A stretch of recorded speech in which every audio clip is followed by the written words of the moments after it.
What do you do when what's best is hasn't been said? Today I gave some advice to a friend that in turn got his girlfriend so upset she ended up coming over and picking her son up even though he was supposed to be spending the night. So obviously not using their real names. My buddy Bob came over today to drop his girlfriend's son off. He stopped to talk for a little bit. The first words out of his mouth was about his girlfriend Shelly, her soon-to-be ex-husband, and what he's dealing with all of that. Well, as I'm talking to him, I just can feel and sense the anger coming off of him, the hatred that he has towards this man, Dave. And Bob is just keeps saying everything, all these things about Dave. Nothing out of his mouth is positive. So if he's saying all this stuff to me, imagine what is being said around the kids. So I thought I would tell him the story about my neighbor. He has moved out since, but for about 3 years, there was constant bickerness back and forth, and just it was nonstop arguing every time that we were outside together.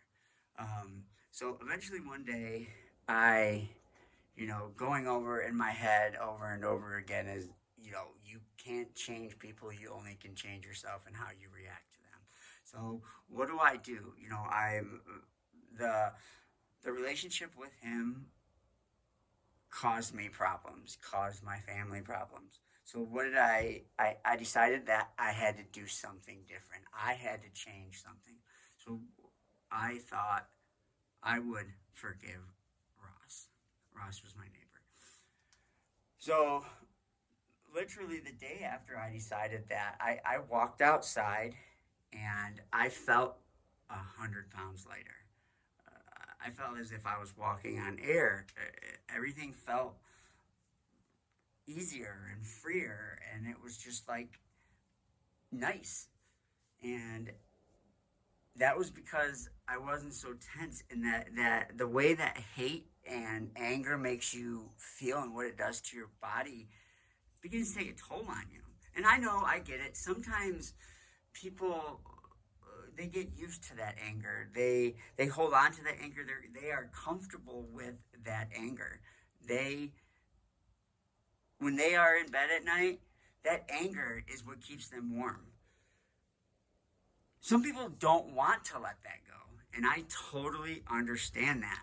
That is your own choice. When you have that type of anger and hatred towards somebody, everything reminds you of them. That person is on your mind constantly. It's kind of like the same feeling, love does almost the same thing to you. So, needless to say, I told him that when you forgive somebody, you're not forgiving them for them, you are forgiving them for yourself and for your family and for what you need to help you be a better person. And if he was able to do that, he would free up so many more emotions and energy that he is taking and focusing on Dave that it would just do great things. Um, but again, I do understand not wanting to not you know, but that's all it is not wanting to. So anyway, he left. Everything was fine. And then Shelly texted me and said that she was coming to pick up her son. I um, I asked her if everything was okay. She said yeah. She got here and she was upset, kind of yelling and screaming at me. And I told her exactly what I just told you guys. And she was still pretty upset.